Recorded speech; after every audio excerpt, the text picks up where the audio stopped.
प्रभु का धन्यवाद हो आज के इस पवित्र दिन के लिए जो उसने हमारी ज़िंदगियों में जोड़ा, ताकि हम उसके वचन से अपने लिए एक बार फिर से हिदायत हासिल कर सकें कि प्रभु क्या चाहता है हमारी ज़िंदगियों से।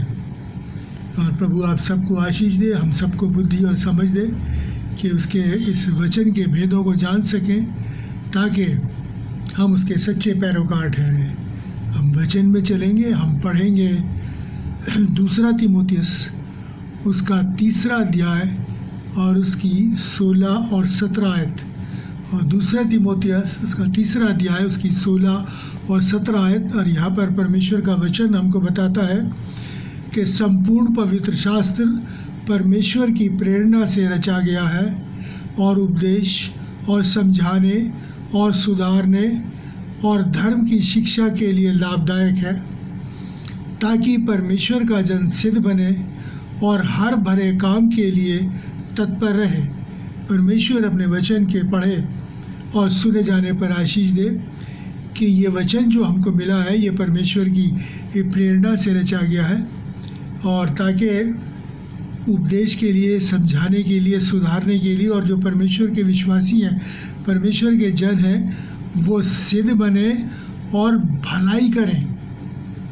आज हम यही देखेंगे कि परमेश्वर के इस वचन के अंदर जो नेमतें और बरकतें हमको दी गई हैं, बहुत सी बार ऐसा होता है ज़्यादातर कि हम ये नेमतें और बरकतों को हम जानते नहीं, ये हमारे पास हैं, लेकिन कभी हमने जानने की कोशिश नहीं करी कि हम परमेश्वर की दृष्टि में क्या है और कितनी बड़ी बड़ी बातें परमेश्वर ने मेरे और आपके लिए इस वचन के अंदर दी हुई हैं।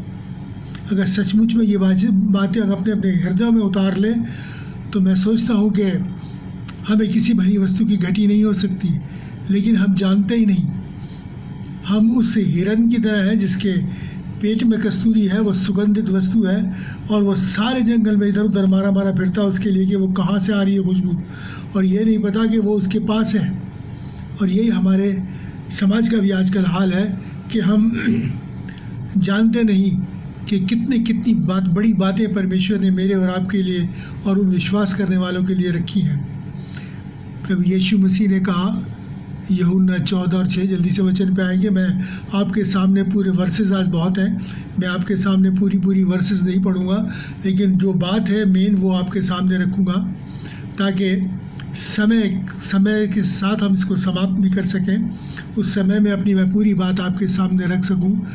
यूहन्ना 14:6 में कहता है, प्रभु मार्ग, सत्य और जीवन में हूँ, यानी उस मार्ग पे जो प्रभु यीशु मसीह हमें दर्शाते हैं, अगर हम सच्चाई से चलें तो हम अनंत जीवन पाएंगे।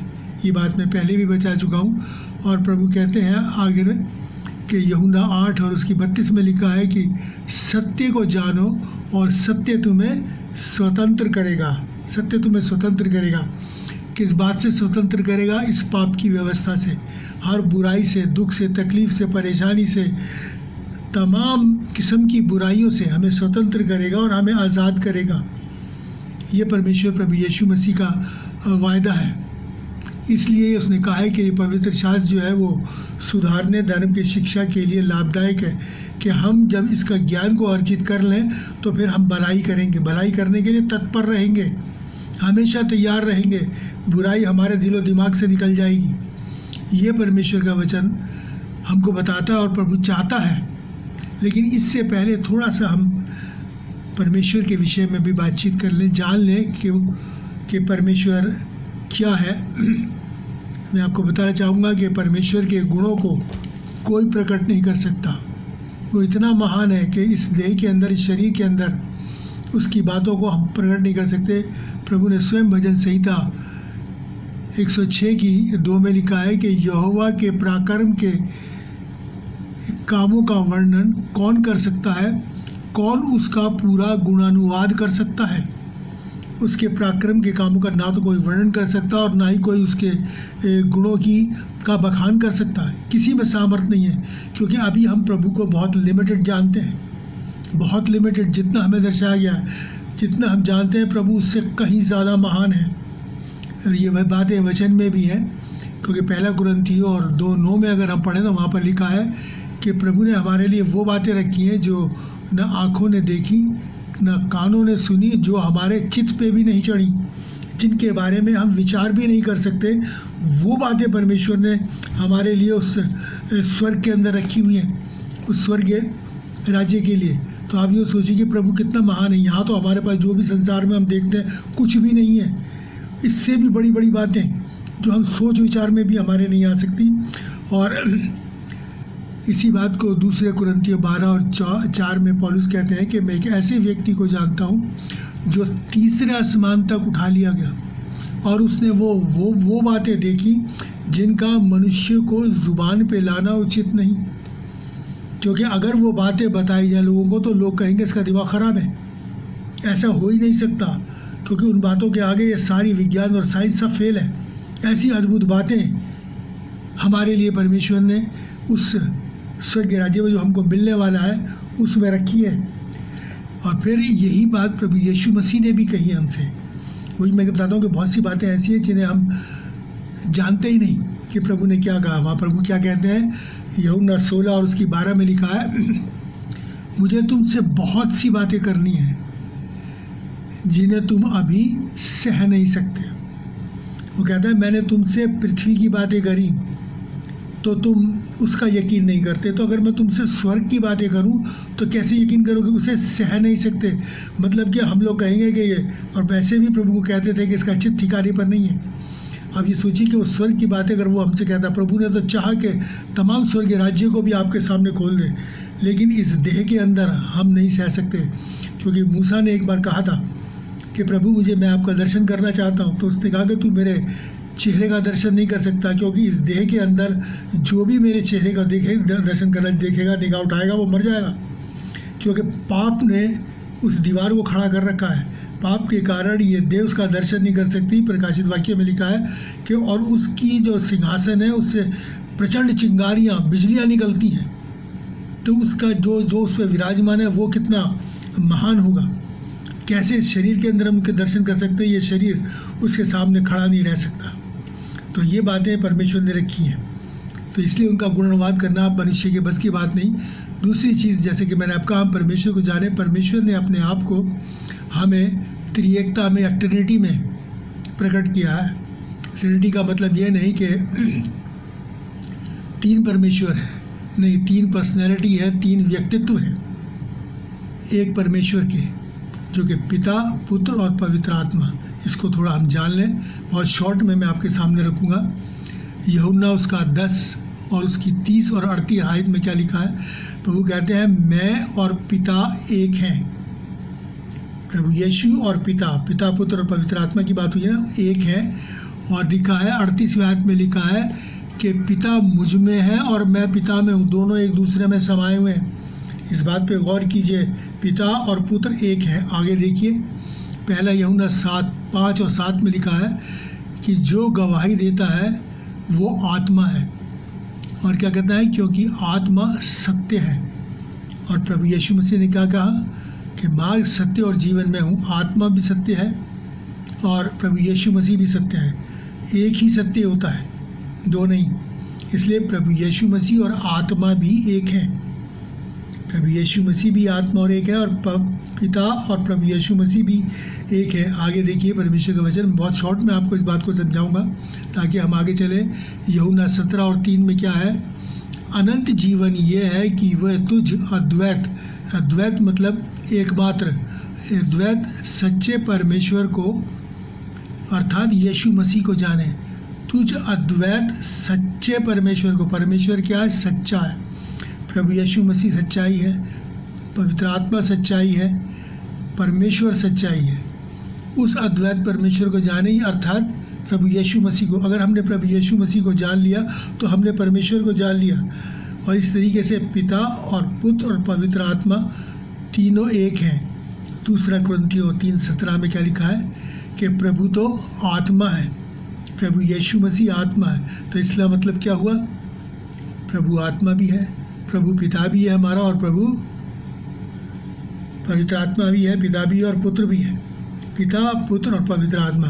और जब हम ये प्रोनाउंस करते हैं प्रभु यीशु मसीह, तो हम तीनों को संबोधित करते हैं, प्रभु पिता, यीशु पुत्र, मसीह मतलब वो अभिषेक करने वाला, अभिषेक यानी कि पवित्र आत्मा। तो जब हम प्रभु यीशु मसीह कहते हैं तो इसमें तीनों समाये हैं, पिता, पुत्र और पवित्र आत्मा। ये है प्रभु यीशु मसीह हमारा। इसीलिए वचन के अंदर लिखा है कि आदि में वचन था और वचन परमेश्वर के साथ था और वही वचन देहधारी हुआ, यानी प्रभु यीशु मसीह वही अनादिकाल का परमेश्वर देहधारी हुआ। बस प्रभु यीशु मसीह मेरे और आपके लिए पिता, पुत्र और पवित्र आत्मा देह धारण करके इस पृथ्वी पर आए ताकि हम बुराई से बच सकें। और परमेश्वर ने मेरे और आपके लिए बहुत सी बातें रखी, उसकी बहुत बढ़िया योजना मेरे और आपके लिए है, जिससे कि हमारे लिए जानना बहुत ज़रूरी है। बहुत बातें लगती ऐसी हैं, छोटी छोटी है, लेकिन वो हमारी ज़िंदगी के लिए बहुत इम्पॉर्टेंट है और उन्हीं को हम नज़रअंदाज करते हैं। और नज़रअंदाज करने का मतलब ये होता है कि हम भटक जाते हैं, संसारिकता में खो जाते हैं। इसके लिए दो बातें सबसे ज़रूरी हैं। पहली बात तो ये है, अगर हम उन बातों को जानना चाहते हैं, परमेश्वर को जानना चाहते हैं, तो सबसे पहली बात तो ये है कि हमें हमारा जीवन प्रार्थना का जीवन होना चाहिए।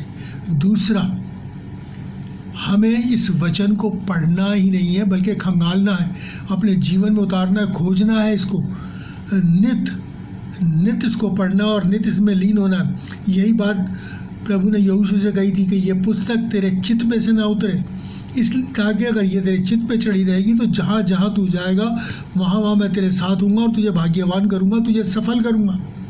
और ये असफलताएँ क्यों आती हमारे जीवन में? क्योंकि परमेश्वर का वचन हमारे हृदय में, हमारे चित्त में नहीं है।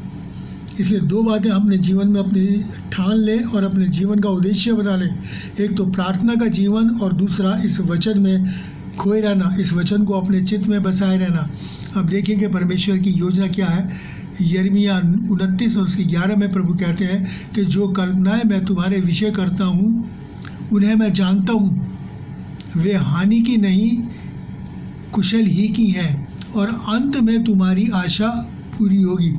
अंत में अब हमारी आशा पूरी होने में ज़्यादा देर बाकी नहीं बची, क्योंकि ये बिल्कुल अंत का समय है और हम अंत के समय नहीं बल्कि अंतिम समय के अंतिम चरणों में, अंतिम लम्हों में मैं और आप जी रहे हैं। इसलिए हमारी जो आशा है बहुत जल्द पूरी होने वाली है। और इसलिए हमें अब ये देखना है कि परमेश्वर के प्लान के अंदर हम कहाँ हैं, या परमेश्वर की दृष्टि में हम क्या हैं।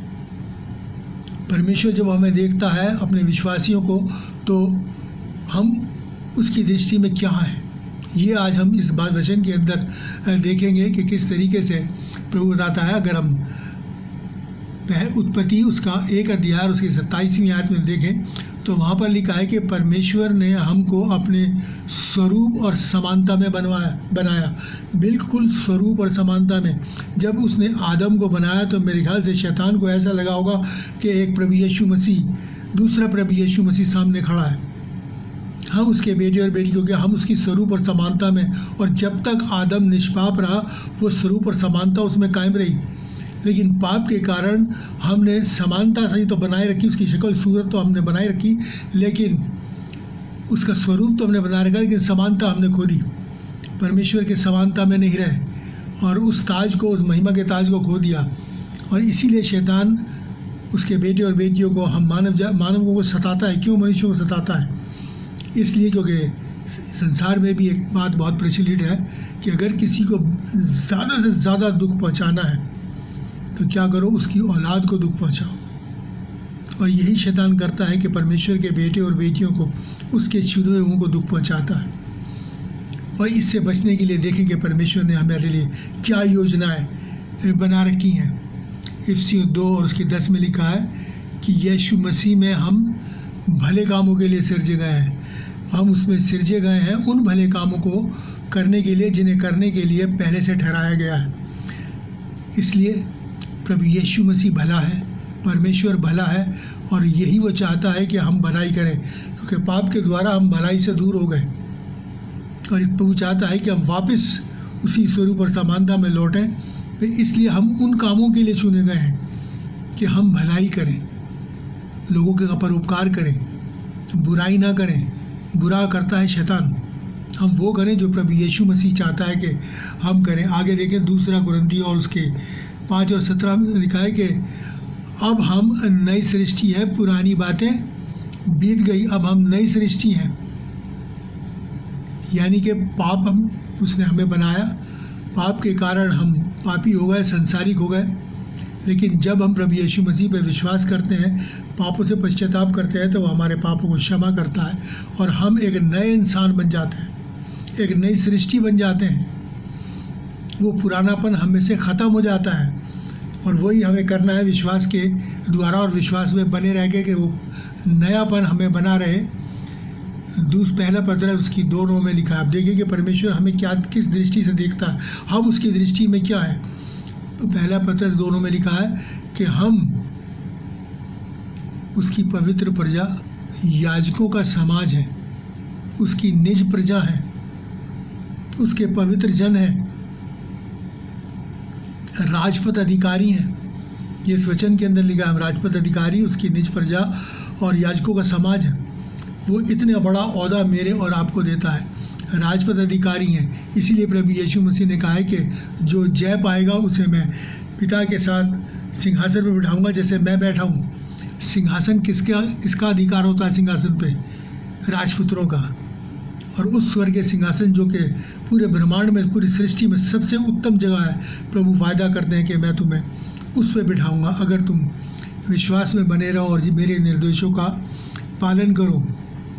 आगे देखें, पहला कुरिन्थियों उसका 3:16 में क्या लिखा है कि तुम परमेश्वर का मंदिर हो और मेरा पवित्र आत्मा तुम में वास करता है। We are the temple of the living God and we are the temple of living God. अगर मैं कहूँ तो ये गलत नहीं होगा कि हम जीवते परमेश्वर का एक जीवते मंदिर है और पवित्र आत्मा हमारे अंदर वास करता है। तो इसलिए इस हमारा जो देह रूपी मंदिर है, इसको हमें कितना शुद्ध और पवित्र रखना होगा कि ताकि पवित्र आत्मा का वास रहे। ये बातें आपको पहले भी बता चुका हूँ।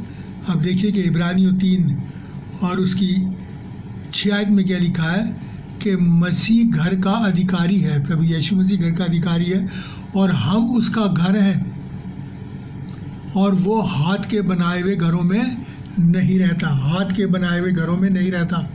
आज हम जो देख रहे हैं लॉकडाउन, ये अंतिम समय है, वो कह रहा है अंतिम समय में तुम्हारी आशा पूरी करूँगा। ये लॉकडाउन है, सारे चर्चेस बंद पड़े। क्यों बंद पड़े? क्यों बंद कर दिए प्रभु ने? इसलिए बंद कर दिए कि वो अपने रियल घर में रहना चाहता है, हमारे हृदय में रहना चाहता है। वचन में लिखा है कि वो अपने हमारे दिल के द्वार पर खटखटाता है कि हम उसके लिए द्वार खोलें। अब समय है मेरे और आपके लिए कि हम अपने दिल के द्वारों को खोलें और अपने प्रभु को उसका वो स्थान दें जो उसे चाहिए। वो इन ईंट पत्थरों के बिल्डिंग्स में, मंदिरों में नहीं रहता, वो हमारे हृदयों में रहना चाहता है। इसलिए हमें अपने हृदय को खोलना है ताकि हमारा प्रभु, हमारा जीवता परमेश्वर अपने इन जीवते मंदिरों के अंदर वास करे, पत्थरों में वास नहीं करना चाहता। इसलिए अब हमारा समय है कि हम प्रभु को उसका स्थान दें, अपने अंदर से बुराई निकाल कर अपने हृदय को उसके लिए खोल दें। ठीक है, रोमियो 8 और उसकी 1 में क्या लिखा है? जो मसीमर है उसमें दंड की आज्ञा नहीं। जिसने प्रभु यीशु मसीह पर विश्वास कर लिया उसमें दंड की आज्ञा नहीं। मतलब कहने का ये है कि जब प्रभु का वास हमारे हृदयों में है, जब प्रभु यीशु मसीह हमारे हृदयों में है, तो फिर हम पे दंड किया गया, क्योंकि हमारे अंदर बुराई है ही नहीं, हम पवित्र हैं, शुद्ध हैं। इसी निगाह से वो हमको देखता है। अरे दंड किसको दिया जाता है? अपराधियों को, पापियों को, जो बुरा करते हैं उनको। जब बुराई हमारे अंदर है ही नहीं तो दंड किस बात का? इसलिए परमेश्वर का वचन कहता है जो मसीह यीशु में है उन पर दंड की आज्ञा नहीं। रोमियो 8 और उसकी 37 में लिखा है कि उसने हमें जयवंत से बढ़कर किया है। सिर्फ जयवंत, हमें जय नहीं दिलाई बल्कि जयवंत से बढ़कर किया है। उसने हमें हमारे पापों को क्षमा करके हमको जय दिलाई कि हम जय को पाए और स्वर्ग राज्य के अधिकारी हो। साथ साथ जयवंत से बढ़कर मतलब तमाम शैतानी शक्तियों पर उसने हमें अधिकार दिया।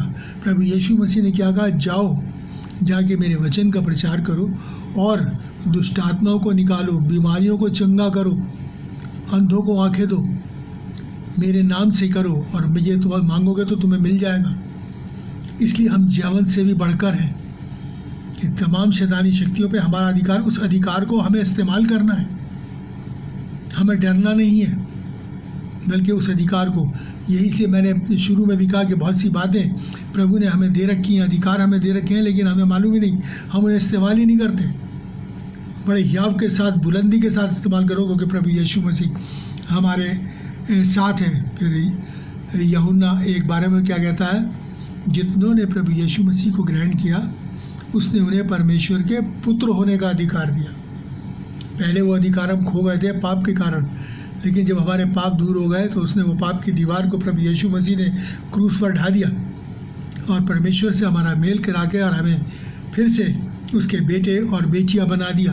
बहुत बड़ा वरदान मेरे और आपके पास है कि अब हम स्वर्गीय घराने के हैं और अपने स्वर्गीय पिता के बेटे और बेटियां हैं। प्रभु का धन्यवाद हो इन नेमतों, बरकतों और आशीषों के लिए। अब देखिए मत्ती 6:33 में प्रभु क्या कहते हैं? मत्ती 6:33 के अंदर लिखा है कि वो हमारा प्रोवाइडर है, कि पहले उसके राज्य और धर्म की खोज करो तो ये सब वस्तुएं तुम्हें दे दी जाएंगी। लेकिन हम लोग करते क्या है? संसार में भागते हैं, अपनी कमाई के लिए ये अर्जित कर लें, वो अर्जित कर लें। लेकिन प्रभु हमें करना क्या है? प्रभु ने निर्देश क्या दिया है?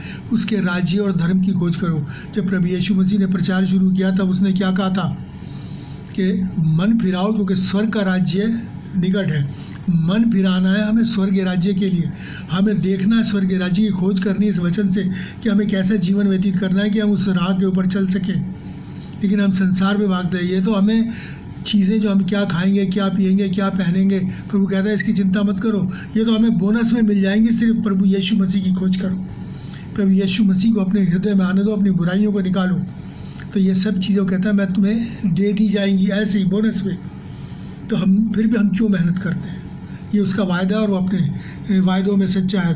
1 कुरिन्थियों 12:27 में कहते हैं कि हम मसीह की देह है और उसके अंग हैं। हम मसीह की देह हैं और उसके अंग हैं। और इसीलिए पौलुस रसूल कहते हैं कि क्या हम मसीह के अंगों को व्यभिचार का अंग बनाएं, बुराई में लगाएं, चोरी चकारी में लगाएं। इससे पहले जो मैंने प्रचार किया था उसमें यही कहा था कि आँख तेरी ठोकर खिलाए तो उसे निकाल दे, अगर तेरे पैर तो हाथ और ठोकर खिला निकाल दे, अगर तेरे पैर।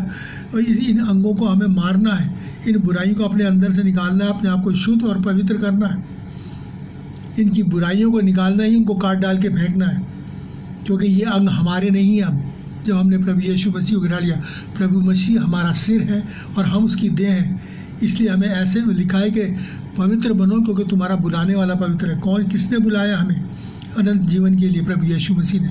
यीशु बुलाता है, इसलिए हमें पवित्र और सिद्ध बनना है। आगे देखिए परमेश्वर क्या कहता है। 1 कुरिन्थियों 6:17 के अंदर लिखा है कि जो प्रभु की संगति में रहता है वह उसके साथ एक आत्मा हो जाता है।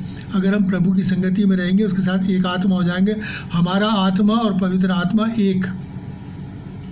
और इसीलिए परमेश्वर के वचन में भजन संहिता 82 में लिखा है कि तुम ईश्वर हो। क्यों? क्योंकि परमेश्वर का आत्मा और हमारा आत्मा एक हो जाता है। बड़ी अच्छी बात इब्रानियों 2 में लिखी है, 2:11 में यहाँ पर लिखा है कि पवित्र करने वाला और जो पवित्र किए जाते हैं एक ही मूल के हैं, इसलिए वो भाई कहने से हमें नहीं ले जाता। पवित्र करने वाला यानी प्रभु यीशु मसीह और पवित्र होने वाले यानी हम जो पवित्र किए जाते हैं एक ही मूल के हैं। जब हम पवित्र हो जाते हैं तो हमारी आत्मा एक हो जाती है। इसलिए वो कहता है कि वो हमें अपना भाई कहता है। क्यों? क्योंकि वो लहू जो उसमें है वो लहू हमारे अंदर है, जो आत्मा उसमें वो आत्मा हमारे अंदर भी है, और हम उसके बेटे और बेटियां एक मतलब यानी कि एक वंश उसके साथ बन गए, उसके घराने के हो गए। इसीलिए वो हमें भाई कहता है। देखिए परमेश्वर का वचन, इसलिए मैंने कहा है मैं आपको रेफरेंस जल्दी पढ़ूंगा। फिलिपियों 4:13 के अंदर लिखा है, पौलुस कहते हैं कि जो मुझे सामर्थ देता है उसमें मैं सब कुछ कर सकता हूँ, उसमें मैं सब कुछ कर सकता हूँ। जो कौन सामर्थ देता है? प्रभु यीशु मसीह। और देखिए प्रभु यीशु मसीह क्या कहते हैं अपने वचन में, यूहन्ना 15 और उसकी 17 में कहते हैं, 27 में कहते हैं परमेश्वर का वचन, 25-27 के अंदर लिखा है, यदि 7 में सॉरी यदि तुम मुझ में और मेरा वचन तुम में बना रहे तो जो चाहो मांगो तुम्हारे लिए हो जाएगा। यदि तुम मुझ में और मेरा वचन तुम में बना रहे तो जो चाहो मांगो हो जाएगा। अब जब प्रभु यीशु मसीह का वचन यानी प्रभु यीशु मसीह जो वचन है हमारे अंदर है तो परमेश्वर के लिए क्या असंभव है? लिखा है परमेश्वर के लिए कुछ संभव नहीं। तो इसीलिए हमारे लिए भी कुछ भी असंभव नहीं होगा, जो चाहेंगे मिल जाएगा। लेकिन ज़रूरी है कि ये वचन हमारे हृदयों में हो, ये पुस्तक हमारे चित्त के ऊपर चढ़ी हुई होनी चाहिए। और इसीलिए वो हमें अपना मित्र भी कहता है। यूहन्ना 5 और 14 के अंदर क्या लिखा है? 5 और 14 और उसके बाद यूहन्ना 8 और 12 में परमेश्वर क्या कहते हैं? मैं जगत की ज्योति हूँ। और उसके बाद 5:14 में कहते हैं यूहन्ना के कि तुम जगत की ज्योति हो। विश्वास प्रभु यीशु मसीह स्वर्ग से वो ज्योति को लेके आया ताकि संसार से अंधकार दूर हो। और जब हमने उसे ग्रहण कर लिया तो क्या हो गया कि वो कहता है कि अब तुम जगत की ज्योति हो। अब उस ज्योति को तुम्हें संसार में फैलाना है ताकि संसार अंधकार में न रहे। हमारे हाव भाव से, हमारे व्यवहार से, हमारे चलने फिरने से, सब बात से मसीह प्रकट होना चाहिए, उसकी ज्योति प्रकट होना चाहिए। और इसीलिए हम प्रचार भी करते हैं, याव के साथ करते हैं, ताकि वो ज्योति, वो रोशनी संसार में फैले और संसार ज्योति में चले प्रभु की, और बुराई से बचे और भलाई करे और स्वर्ग राज्य का अधिकारी हो सके। फिर मती 11:28-29 में परमेश्वर अपने वचन में कहते हैं, आज दुख और बोझ से दबे हुए लोगों मेरे पास आओ, मैं तुम्हें विश्राम दूंगा। यानी कि अपना बोझ उसे दे दो। ऐसा परमेश्वर कहाँ मिलेगा जो हमारे दुखों को, तकलीफ़ों को, परेशानियों को, हमारे बोझ को, हमारी बीमारियों को, हमारे अपराधों को, हमारे पापों को ले ले और हमें अद्भुत शांति से परिपूर्ण करे, हमें क्षमा करे। ये हमारे पास मौका है। अब मौका है कि हम अपने बोझ को उसे दे दें, अपनी तकलीफ़ों को उसे दे दें और कहेंगे प्रभु ये मैं तुझे देता हूँ, अपने पाप मैं तुझे देता हूँ, मुझे शुद्ध कर, अपनी पवित्रता मुझे दे। और वो देगा, वो क्षमा करेगा, देगा, ये उसका वायदा है और वो अपने वायदों में सच्चा है। देखिए और परमेश्वर का वचन क्या कहता है? यिस्केल नबी की पुस्तक बहुत अच्छा वचन है, उसका 33वां अध्याय उसकी 11वीं आयत में लिखा है कि दुष्ट के मरने से मैं प्रसन्न नहीं होता, और यदि दुष्ट अपने मार्ग से फिरे और जीवित रहे, वो ये चाहता है कि दुष्ट अपनी मार्ग से फिरे और जीवित रहे, तुम क्यों मरो? परमेश्वर का वचन बिल्कुल ये उसी तरीके जैसे एक पिता अपने पुत्र को जो बिगड़ जाता है, ये नहीं चाहता कि वो मरे, उसके लिए दुखी होता है, वो चाहता है वापस आए। वो कहता है, वो उसके दिमाग में डर रहता है कहीं ये पुलिस के हाथ ना लग जाए। इसी तरीके से परमेश्वर भी जो पापी व्यक्ति हैं, जो दुष्ट हैं, उनके प्रति खेदित होता है। वो कहता है कि तुम क्यों मरो, जबकि मैंने तुम्हारे लिए सब कुछ दे दिया, अपना बलिदान दे दिया, तुम्हारे लिए माफ़ी का रास्ता खोल दिया, पश्चाताप का रास्ता खोल दिया, स्वर्ग के द्वार तुम्हारे लिए खोल दिया। अब तुम क्यों मरो? क्यों नहीं मेरे पास आते और बचाए जाते? परमेश्वर के इस वचन के द्वारा आज मेरे और आपके पास समय है, बिल्कुल अंतिम समय है। हम पश्चाताप करें, तौबा करें और प्रभु के पास आएँ ताकि हम ना मरें। फिर अक्सर कहा जाता है कि परमेश्वर जो है पर्दे में रहता है, परमेश्वर पर्दे में नहीं रहता। देखिए परमेश्वर का वचन क्या कहता है, वो हमारे पाप के कारण ये पर्दा पड़ा हुआ है क्योंकि हम उसके दर्शन नहीं कर सकते। लिखा है कि पहले यूहन्ना 3 और 2 में लिखा है कि जब वह प्रकट होगा तो हम उसके समान होंगे, क्योंकि उसको वैसा देखेंगे जैसा वो है। जैसे हम जाने गए हैं वैसे हम उसे भी जानेंगे। फिर सारे भेद खत्म हो जाएंगे, हम उसके समान होंगे, उसके स्वरूप और समानता में हो जाएंगे। वो बात ख़त्म हो जाएगी, जिस स्वरूप और समानता में हम रचे गए थे वैसे हो जाएंगे। प्रभु यीशु मसीह की तरह बिल्कुल उसकी शक्ल और सूरत में हो जाएंगे, उसे वैसा देखेंगे जैसा। फिर कोई पर्दा नहीं, पूरा उसके जलाल के साथ, पूरी उसकी महिमा के साथ, उन प्रचंड बिजलियों और अग्नियों के साथ देखेंगे, क्योंकि हम भी उसी के समान प्रकाशमान होंगे। ये परमेश्वर का वायदा। तब सारे पर्दे वर्दे सब हट जाएंगे, प्रभु को साक्षात हम लोग दर्शन करेंगे। सिर्फ यही नहीं, बल्कि प्रभु ने और भी बहुत सी बातें मेरे और आपके लिए इस वचन के अंदर रखी हैं। अगर हम पढ़ें 1 कुरिन्थियों उसका 12 अध्याय और उसकी 27 और 28 में आपके सामने पढ़ देना चाहता हूँ।